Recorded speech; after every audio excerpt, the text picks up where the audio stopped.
to us in the Bunu region, we're on Greener FM 95.9 FM in Sunyani. In the Ashanti region, we're on Orange FM 107.9 in Kumasi.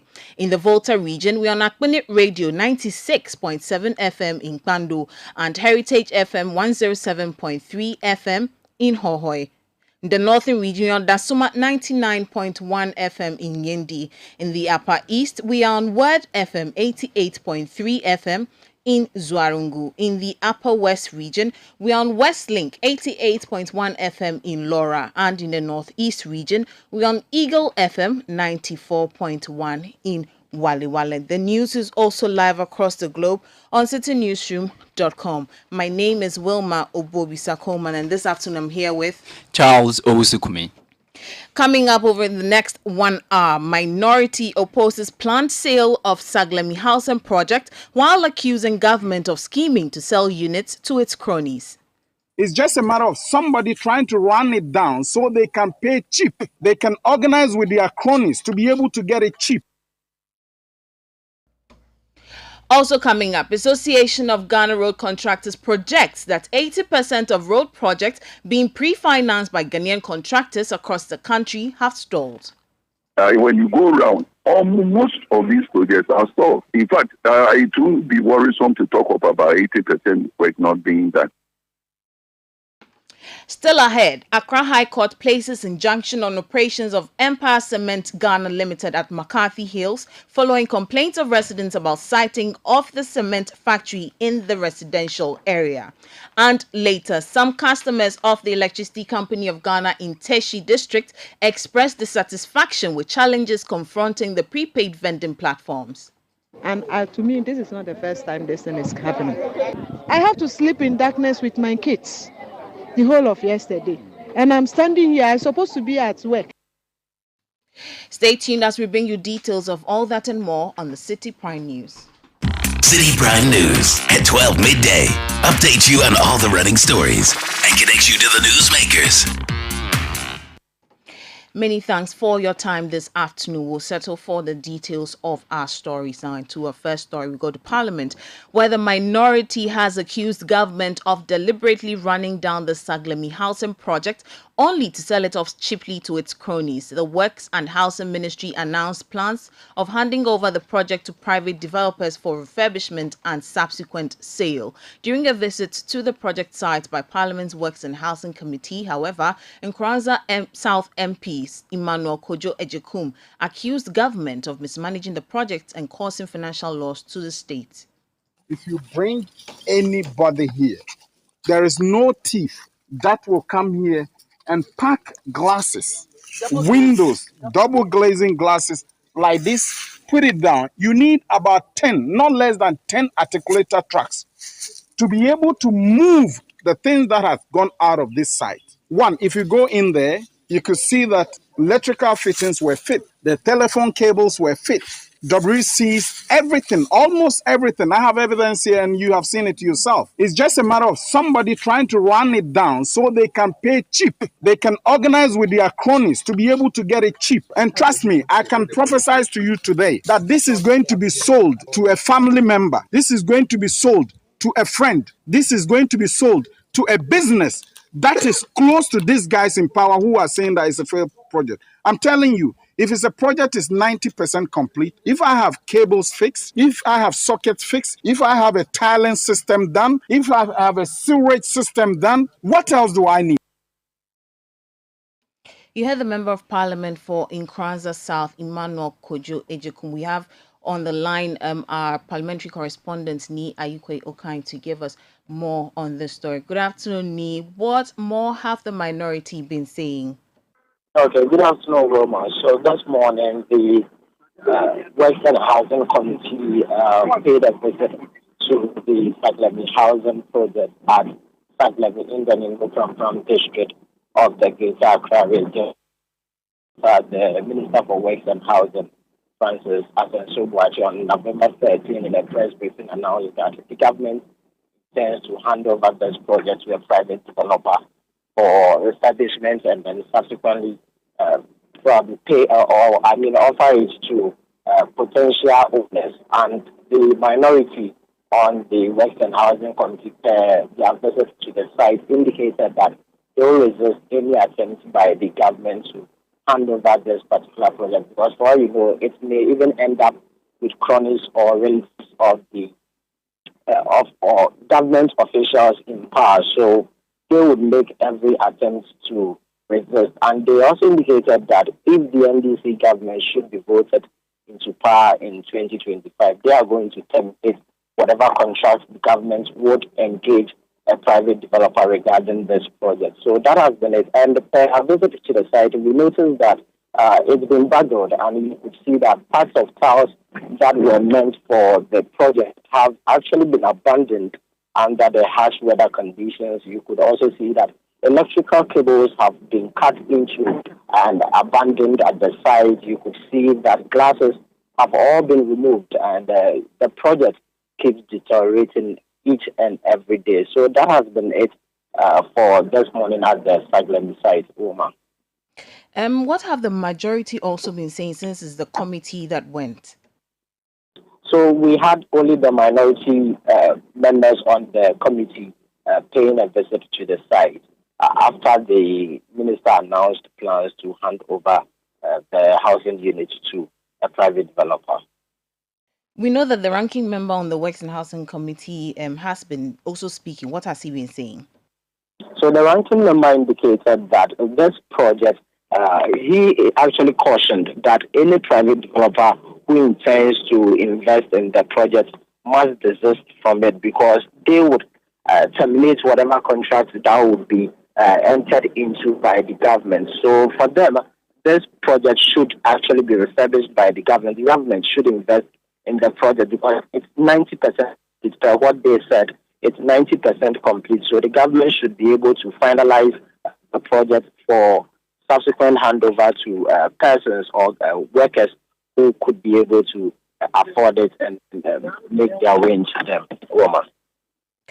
Thank you for that update. That was our parliamentary correspondent, Ni Ayikwe Okan. We'll now take a listen to what the ranking member on Works and Housing Committee has been saying, Vincent Opong Asamoah.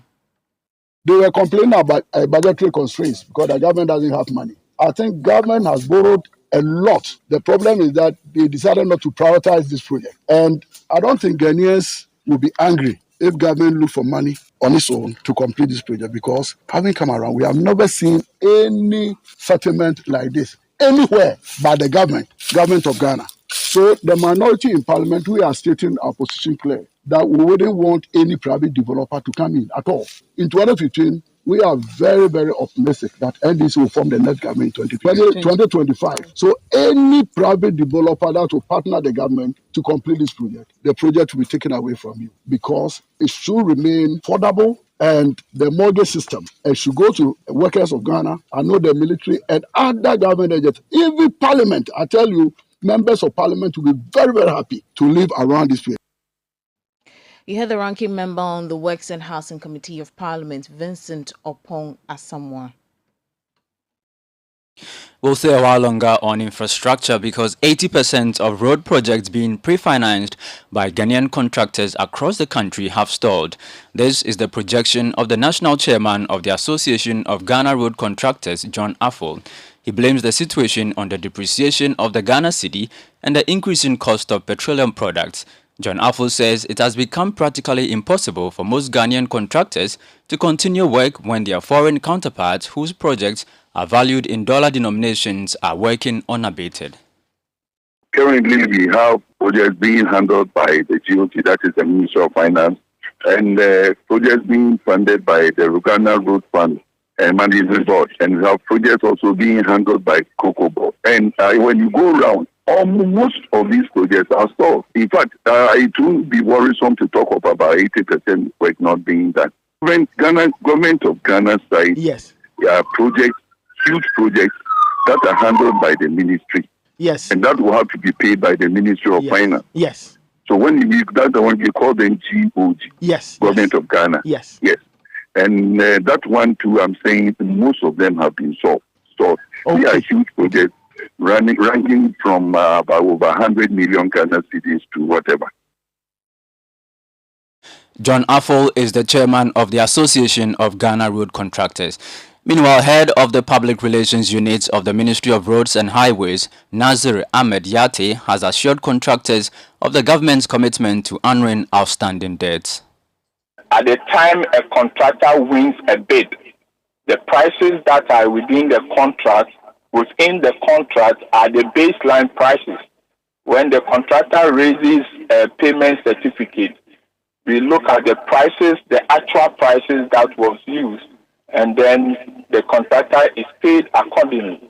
Normally, for every contract, about 10 to 15% adjustment is made so that for inflation purposes.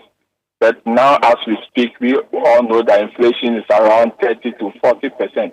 It means that prices of contracts are going to go up automatically about 30 to 40%. And so these are the challenges that confront the industry.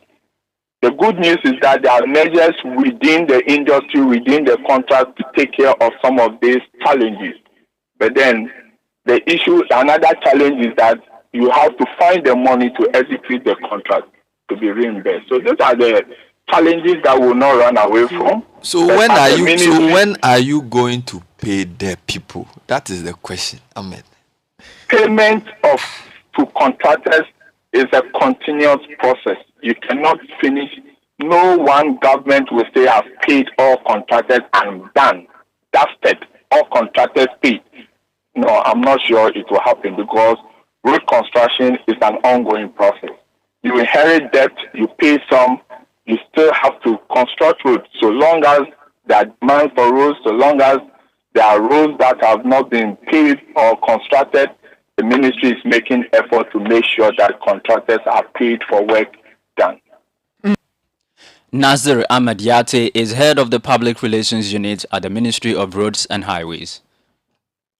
Now, the Finance Minister, Kenneth Ofori-Atta, will on Thursday present to Parliament what is considered to be a critical budget of the incumbent government. This is because the 2023 budget and economic policy is being presented at a time when Ghana is experiencing one of its worst economic crises and seeking support from the International Monetary Fund. For many, one of the major highlights of the budget will be that it must bring restoration to the economy and hope to Ghanaians. In this report, Netele Nete highlights the expectations of some key stakeholders ahead of the reading. The presentation of the 2023 budget by the Minister of Finance comes as Ghana engages the International Monetary Fund (IMF) for balance of payment support. Ghana's economy has from the beginning of the year been struggling with a myriad of issues. Prices of fuel, goods and services have spiraled out of control in the last few months in the country. There has also been a continuous increase in the inflation rate. This has led to a high cost of living for the majority of Ghanaians. For many, such as the Institute of Economic Affairs (IEA), an aggressive revenue mobilization drive as well as efforts to ensure that government's policies help turn around the hardships that Ghanaians are currently facing is imminent. The Institute also advises government of the need to rebalance its budgetary allocations from compensation to capital expenditure in a bid to drive economic growth. Tax evasion, of course, is very common by professionals. The president, in a speech some time ago, I think last year, to lawyers, even told them that he is aware that lawyers don't pay taxes. Not all of them. There's a lot of tax fraud, corruption that goes on, sometimes through connivance between tax officials and the taxpayers. It goes on a lot. But in Ghana, we see these things, but we turn a blind eye, to it. It's like it's become a culture. Now, there are inefficiencies in the tax system, the tax administration, when it comes to assessments, collection costs, and timeliness of even the collections. These are all inefficiencies that we need to try and improve on, because we lose a lot of revenue through these inefficiencies. And then the informal sector taxation. The digitization exercise, of course, will help to rope in some of the informal sector into the tax net. So we just asking government to reinforce that agenda. The country's revenue projections are also underperforming, while high debt levels and high expenditure continues to pose problems. For economist Professor Lord Mensah, the 2023 budget must institute measures to ensure government cuts down expenditure since its revenue targets are not being met. A budget that will be less of being aggressive, a budget that the expenditure is almost meeting the revenue, i.e. a budget that will not trigger borrowing. So effectively, it's supposed to be a budget that is ready to absorb or accept an IMF program. But then also, it should be a budget that will target, in terms of expenditure, will target the salient part of the economy. That is making sure that at least the key indicators that, that is causing economic hardship, we make sure we spend in direction that will minimize these indicators. The report was filed by Citi News' Netali Neti. Now, President Akufo-Addo wants West African leaders to do more to end terrorism in the sub-region. Nana Akufo-Addo says no country is safe until all terror activities are brought to an end. Speaking at the opening of the Heads of States meeting under the Accra Initiative, the president called for more action in ending terrorism. I say nothing new when I say that West Africa continues to suffer from the effects of the scourge of terrorism and violent extremism, spreading rapidly across the region. Indeed, as recent events continue to render the Sahelian countries of West Africa epicenters of terrorism, we continue to watch in angst how the activities of terrorist and extremist groups have resulted in the unfortunate disregard for the national sovereignty and territorial integrity of our states, the painful deterioration of the strength of our democracies, the wanton displacement of masses of our populations, and the needless loss of considerable. President Akufo-Addo. Now, some customers of the Electricity Company of Ghana in the Teshi district have expressed dissatisfaction with challenges confronting the company's prepaid vending platforms. According to the residents, the difficulties with the purchase of the prepaid credits is frustrating. Speaking to Citi News, the customers call for a partnership with private service providers to break the power distributors' monopoly.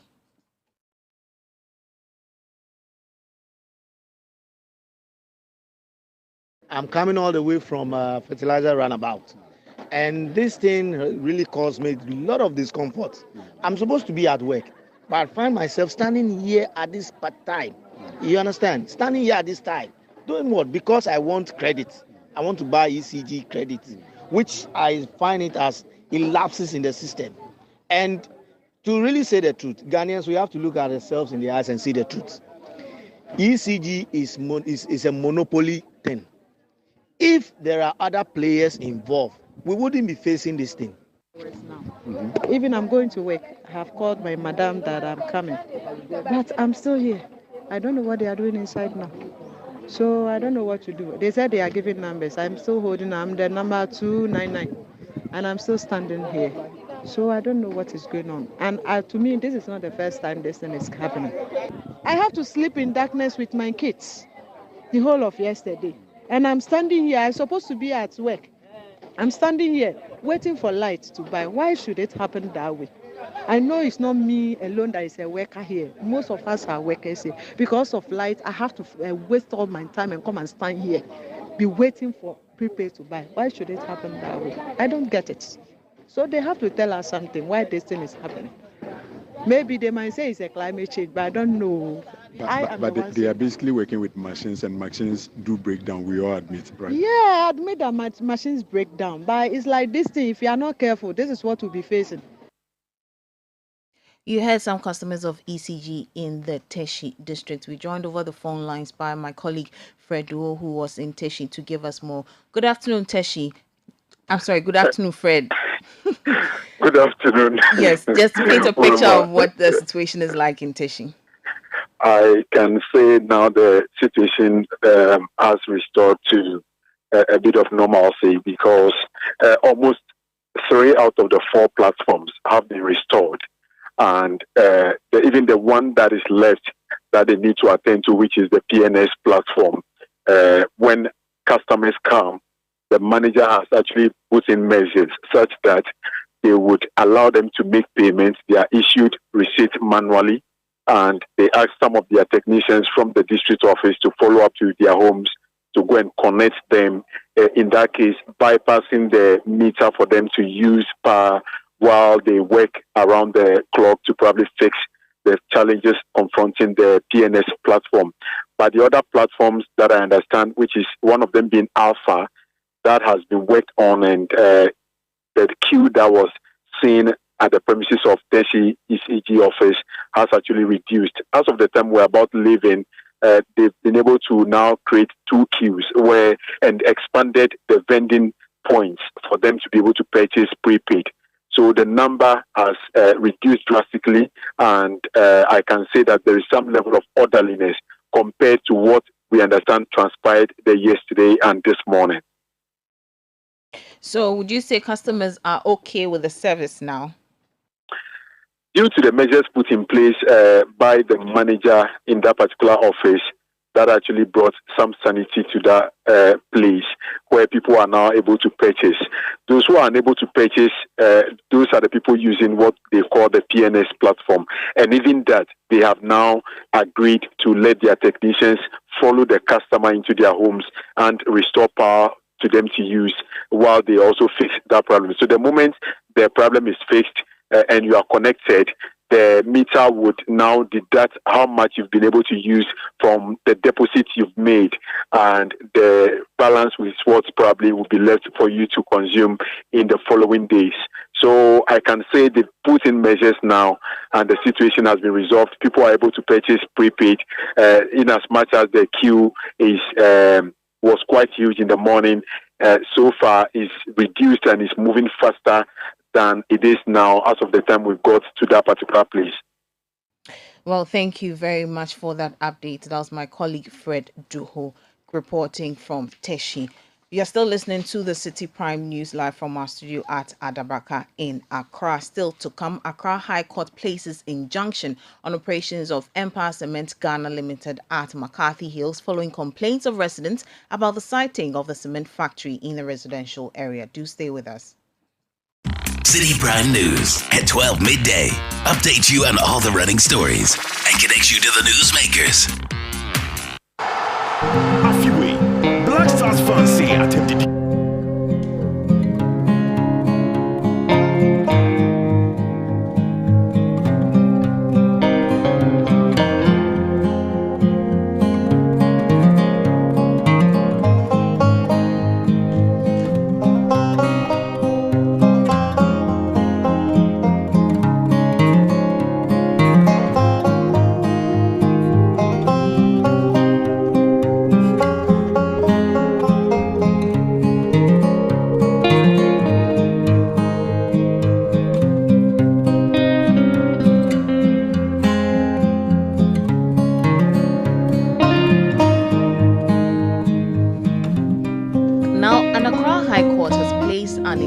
On the operations of Empire Cement Ghana Limited operating within the McCarthy Hills enclave. This follows complaints by residents over potential health threats posed by the plant. The McCarthy Hills Residents Association at a press conference last month accused the cement producer of operating within the requisite permits. The court, presided over by Justice Buampong, held that the factory Empire Cement Ghana Limited had no permit from the Environmental Protection Agency to operate and ordered it to stop operations immediately. Residents of mining community Manso Datano in the Amansie South District of the Ashanti region have intensified calls for the withdrawal of all military deployments to the area. This follows the death of a nursing mother who allegedly died from a bullet fired by a military man. According to eyewitnesses, the incident occurred during the funeral of an illegal miner. Some mourners blocked routes, and military men who were passing by at the time in their attempt to disperse the crowd fired warning shots, leading to the untimely death of a passerby. The NADMO director for the Amansie South District, Edward Odruntia, has been speaking to Citi News. In the mining area, they were chasing him when he fell down in the mining pit. So, and the same army people who have caused this lady's death, so they are claiming the army are after their lives, and they are not safe under the watch of those army, and they are with them always. They are with them, so now they don't trust them that they can protect them. They are even after them, killing them.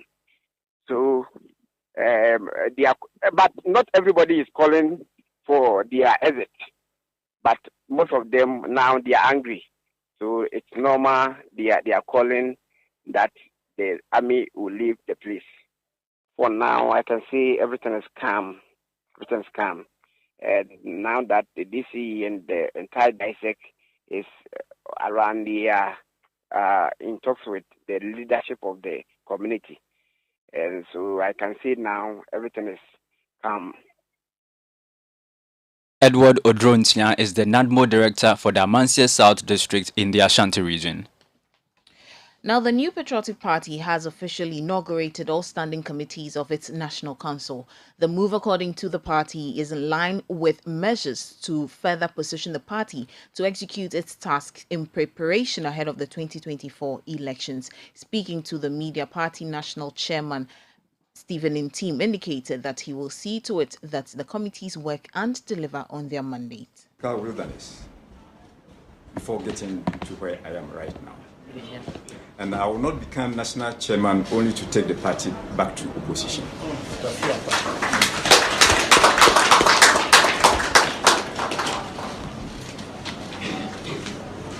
On that note, we have and are committed to identifying where the previous administration left off for us. We are going to strengthen what they did and build upon their accomplishments. You heard the MPP's national chairman, Stephen Inti. Meanwhile, the general secretary of the party, Justin Frimpong Kodua, urged the committees to work diligently since the success of the party stands on their shoulders. And for all of us, we know that the biggest task that lies ahead is for us to win the elections in 2024. So, Chairman, winning the election 2024 will be historical because in the history of the Fourth Republic, we will be the first political party to have won the election on 3 consecutive terms. And Mr. Chairman, inshallah, it is possible. Mr. Chairman, it is well known that in terms of policies and programs, no political party in this current Ghana can compare itself to the New Patriotic Party. And in spite of all the challenges that we are going through as a country, certainly before the 2024 election, things would have turned and Ghanaians would still have confidence in the New Patriotic Party.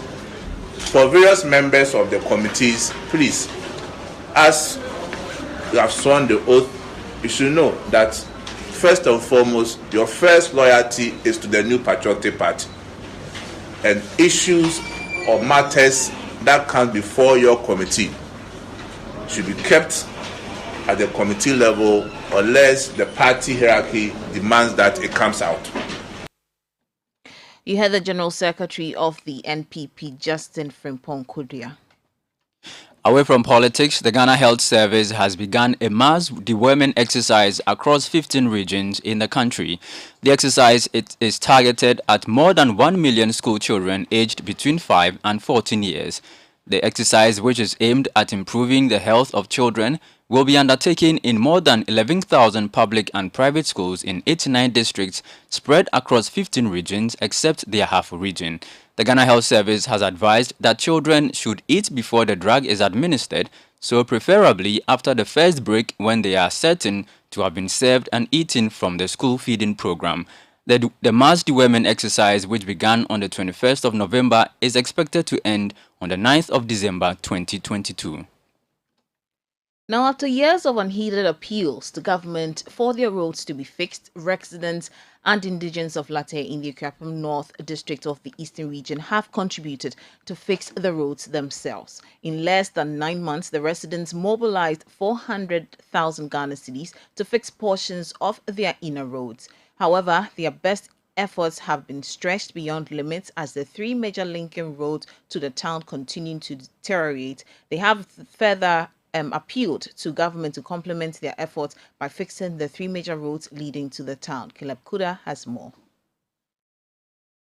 Landscapes, greenery, verdure and vistas of the Akuapem Mountains make road trips out of Accra a joyride all the time. Anytime you're leaving Accra to the Eastern Region through Ebri, you always love the breathtaking views you see on the mountainous area. The greenery, lovely. It's refreshing, but what makes it even more lovely is the good quality of that road you always journey through from Ebri through Obosomase to Tutu all the way up.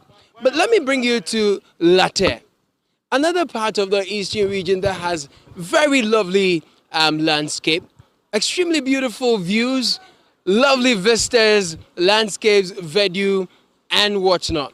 But what is different here at Latte is how terrible their roads are. Right from the get-go, if you take the 10 heading towards Latte, the roads have developed gaping potholes for a very, very long time. There are significant potholes in front of the Benkum Senior High School and along the stretch all the way to the ancient township of Latte itself, you find very precarious potholes. Now, for those of you watching who have used the Kwewu or Amajopa roads before, you know that very often accidents happen even though there are crash barriers on the shoulders on a steep side of the mountain. But that is not the story here in Latte. Rather, you see deep potholes developing on the stretch. You find trees on the stretch.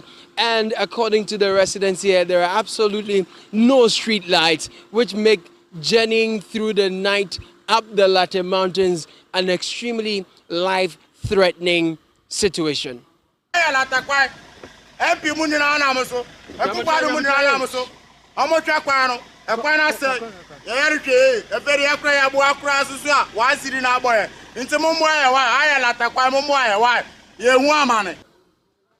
Now, the good people of this ancient town called Latte, tired of complaining to the central and local government to have their roads fixed, they've decided to take their destinies into their own hands. In a space of 8 months, they've contributed 400,000 Ghana cedis and they are fixing their own roads.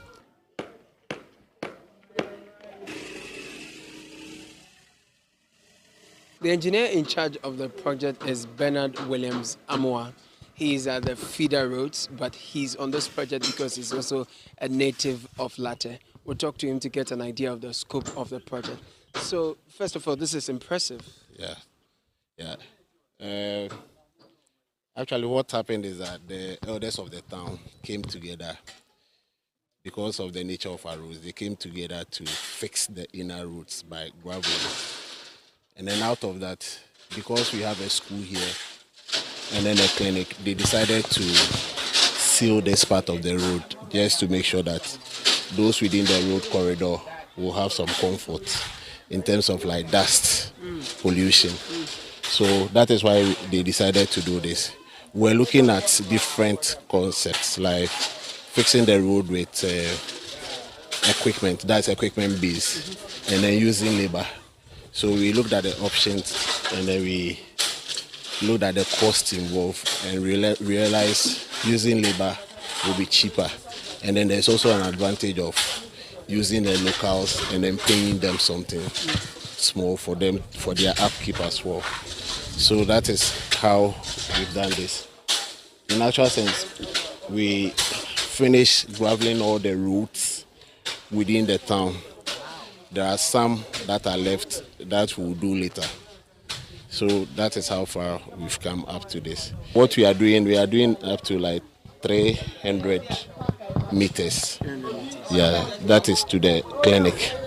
So we've started with the primary. So Someone is walking down the road. She happens to be a health worker at the health center over here. So I'm going to have a chat with her. Tell me, are you a native from Latte or you're just posted here to work? I'm posted here to work. How long have you been here? It's been a year. Okay. What's the experience like? Oh, it's been amazing. It's been great. Like, the people here are very friendly. They welcomed us. And then our stay here is very okay. Right. Yeah. And I see that the people out of their own volition have contributed monies and their energies. You can see they are fixing the road that's leading to the healthcare facility and also to the school. How does that make work easier for you? I mean, considering the pregnant women, yes, those in labor, bringing them from their home to the facility and then them constructing the road for us, I think they've done a great job. We've met the community people. They are returning from communal labor and then their chairman is here so that we can get to talk to chairman. Chairman, please tell us your name. My name is Sammy Bosman. Right. And what group are you chair of? Latte Lobby Group. So what have you been up to? We are trying to develop our town, our community. So that's why we have organized everybody here to make sure that I think we have seen that we are doing the road, and the road is costing us a lot of money. In fact, we have discussed with the government too is trying to come and help us. So we are waiting for the government. So we need everybody's hand on board. Yeah. So how much have you been able to mobilize from your members towards this? Since we started, I think we have mobilized over 400,000 Ghana cedis. Yes. In a period of how many years? Not years. We started this about 8 months ago. Wow. Yeah. And you've already contributed 400? Yeah, about 400,000 Ghana cedis. Yeah. Oh, that's impressive. How are you able to do your mobilization? Because this is a bit rare. Yeah, we discussed we have 2 chiefs in the town. So we discussed with the chiefs. And we mobilize the youth. And those people outside the country, we have some people at abroad, so they've been sending us some money. So we have people who are contributing a lot. Let's talk to more community people, this time to lawyer Ansa Asare. He's a very prominent lawyer, if you know him. He runs Mooncrest and in Accra. Yes. And tell us a bit more about yourself. I know you've played former director of legal education. Right. Yes. Impressive. Yeah. And this is your hometown, Latte? Sure, yes. Wow. Typically, when people rise to heights they hardly return to their hometowns. Next thing you know is their funeral. That's where everyone comes and all. What is the interest you have in seeing your community develop? Enormous interest. First of all, you see, Latte is an ancient town. And we came to know that one of our ancient chiefs was knighted by Queen Victoria. And for a chief of Latte to be knighted means that Latte is already on the world map. Yeah, and as a native, I've always felt proud to give back to my community what they gave to me. We have come to realize that government alone cannot shoulder the responsibility of community development. Right. So we are trying to put our destiny into our own hands. Not only the road, if you look behind, you see a story building there. It's a university that we are building for the people of Latte. Wow. So that we also have... the one in the far distance? Yes. I'm told you are building it. Yeah, for the people of Latte. Single-handedly? Yes. In fact, it is motivating the youth of Latte. Do you think that this will give the government an excuse that, oh yeah, Latte people are doing it, so you all go ahead and fix your roads? Truly, I do not think that is an excuse for the government. However, I think that there are a lot of towns and villages that have able men who have money, who can do what Mr. Bossman and other people are doing. And so I think it's about time, since the government cannot do all at once, we start doing it bit by bit by bit. In fact, you think that you show this on TV and government sees this, it wouldn't trigger something. If they have to come and do the main road, they would have to do it because we have done our bit. We, the leaders of this town, decided that we need to adopt a self-help project. It's a complete mobilization of our people. It's a complete mobilization of resources. We are all putting our hands together to make sure that we develop Latte. Latte is an ancient traditional town, and we want to take it to another level. But we welcome government assistance, particularly our rules which are in deplorable situation from Mamfe to Latte, and then from Aikuma to Latte. And thirdly, the Latte Dodowa Road is also, we are also praying for government to intervene so that we might have, these 3 roads fixed. The state of this road used to be much worse. It has been paved by the residents of Latte, and recent rains are eroding it slowly. But they tell us that this road connects to Dodowa, and in a few minutes you should be in Dodowa from Latte. And when the government assists them and completes this, it will make life much more easier for commuters and residents. Reporting from Latte in the Eastern region, I am Caleb Kuda for City News. And back in the studio, I'm Wilma Ubobisa Coleman here with Charles Owusu Kumi. You are listening to the Citi Prime News, broadcasting live from our studios at Adaraka in Accra. Still ahead in the bulletin, 2022 Qatar World Cup favorites Argentina have lost to lowly ranked Saudi Arabia by 2-1 in their first Group C encounter. We'll bring you details of this and others shortly. Do stay with us. Citi Prime News at 12 midday. Update you on all the running stories and connect you to the newsmakers. Orca Mega Sales is here. Shop at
You're welcome back. Many thanks for staying with us. Now, former President John Dramani Mahama says the continuous engagement of civil society organizations, CSOs, can help improve the quality of governance in the country. He believes the ideas and views of CSOs can influence the policy processes by injecting fresh breath into policy delivery. Speaking at an engagement with civil society groups in Accra, Mr. Mahama says the Ghana We Want agenda can be attained when policymakers begin to consider the opinions of civil societies.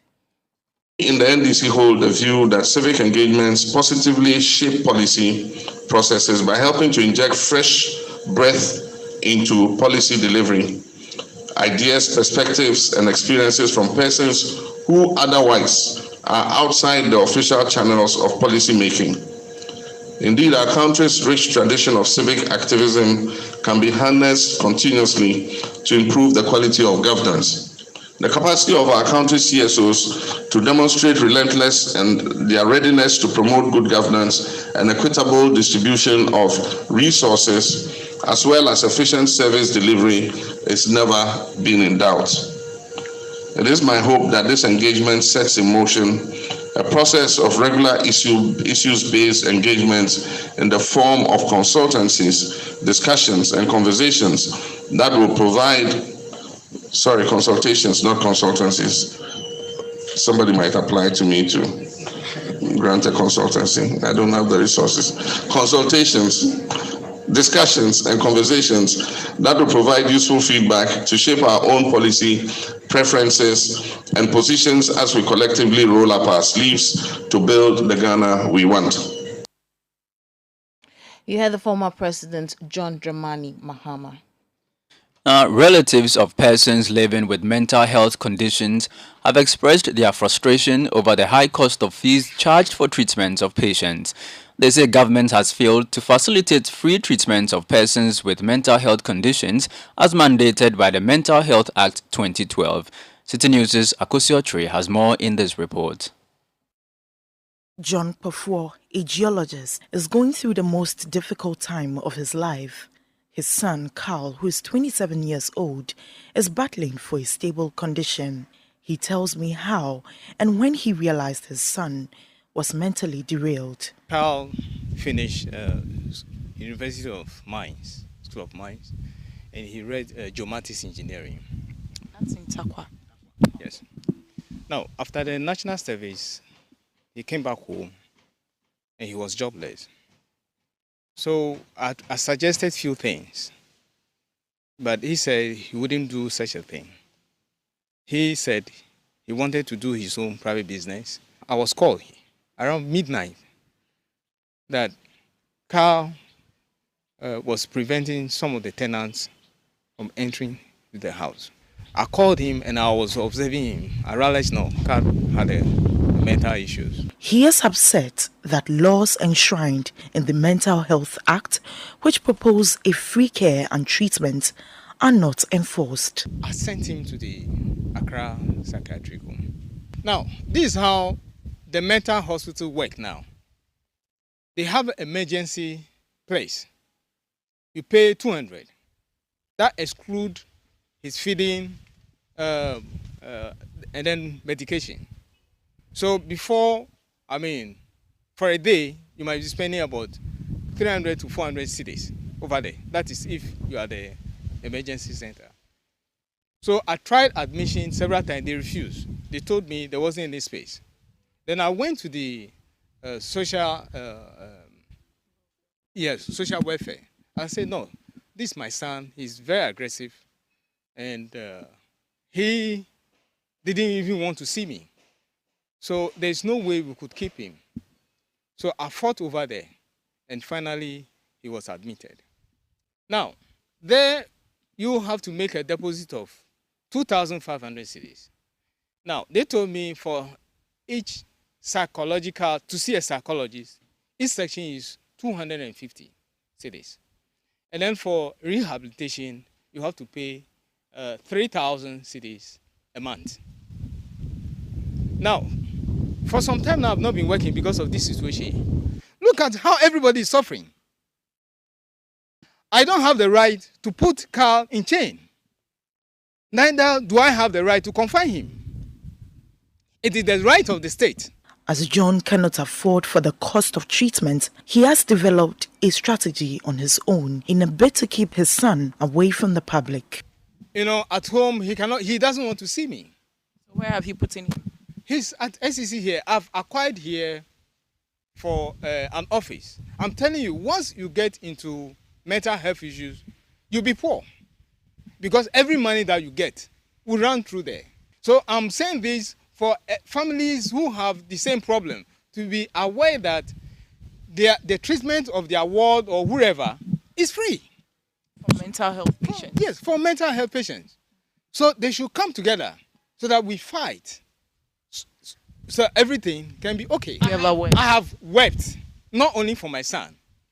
I wept at the mental home because there are a lot over there suffering. Because every now that they have increased the price is increased to 2,500, we are going to have so many people in the street now. In Accra alone, from what I read from the statistics, we have about 16,000 roaming in Accra. He also added that stigmatization has also become a challenge for these patients. One night we were there, I heard shouting. Then I went out. My son was on the ground. Guys around, they have organized, they were leashing him. So I shouted and I begged them, that is my son, before they left him. So I asked them, what has he done to them? Up to now, they are not able to tell me anything. And then there's an Alhaji there. He told me that the way he walks in the area, in that aggressive manner, he might harm their children. So from there, he came to the house and he has to gather a lot of stones around himself. And it's very dangerous to live with him. As parents and relatives get frustrated about the cost of treating their wards, the Mental Health Authority also says the public mental facilities had received limited funds from the government to operate, hence making it difficult for them to provide free treatment. No, the Mental Health Act has outlawed individuals paying for mental health services because of the economic challenges of most of the people who may be suffering from mental health conditions, thinking that government will release money from time to time to take care of their treatment. The intention was to make it free for them. But you agree with me that all is not well with our financial strength for all these years. And the good news is that the current management of the National Health Insurance Authority has given us opportunity to at least include top 4 of our mental health conditions on the National Health Insurance benefits package. And that is currently being worked on. We hope that the first quarter of 2023, these top 4 conditions will be included in the National Health Insurance Scheme benefits package. If you ask me what are those conditions, we've already recommended schizophrenia and its various types, bipolar, and all forms of depression to the National Health Insurance Authority. So people who have these conditions, once they have the National Insurance card, they will be covered and reimbursement will be done to the hospitals.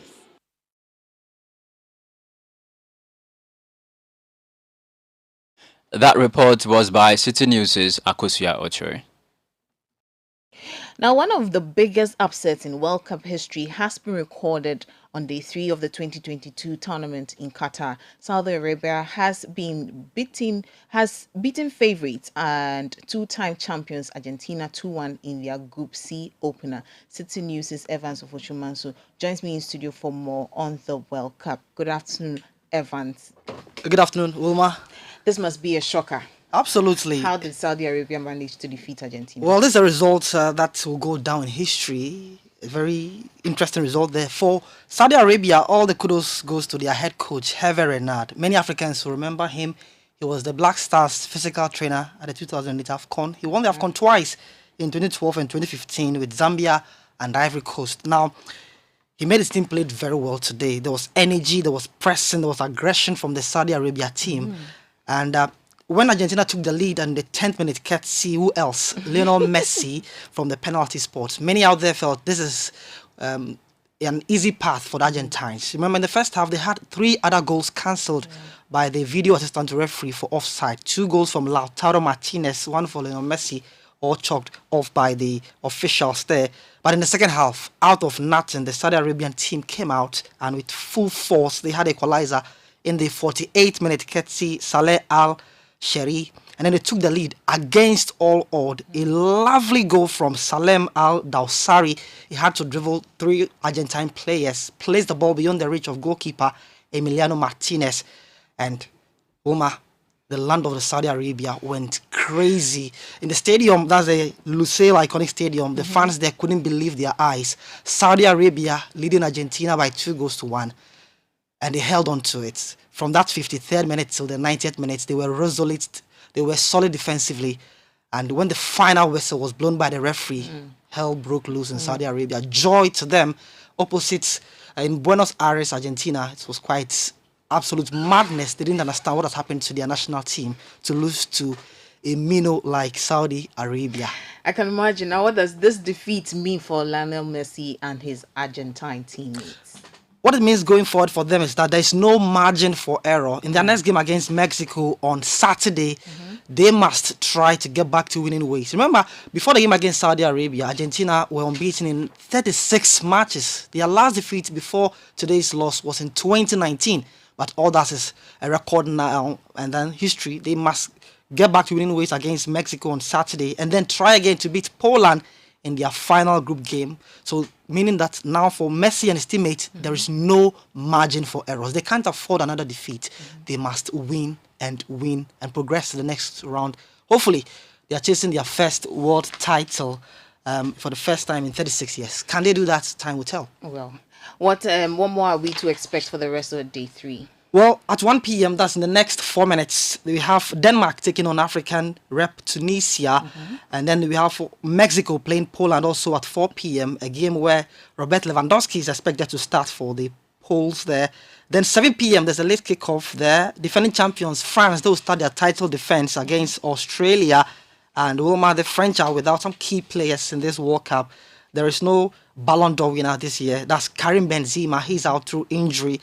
Alongside midfielders Paul Pogba, N'Golo Kante, and also striker Christopher Nkunku. But the French are still favourites to beat the Australians there. And if we don't see any upset today, then I think France should be able to win this one. But the biggest story today will be Saudi Arabia's win over Argentina. It's going to go. It's going to leave a mark for a long time in the history books of the World Cup. Huge result today.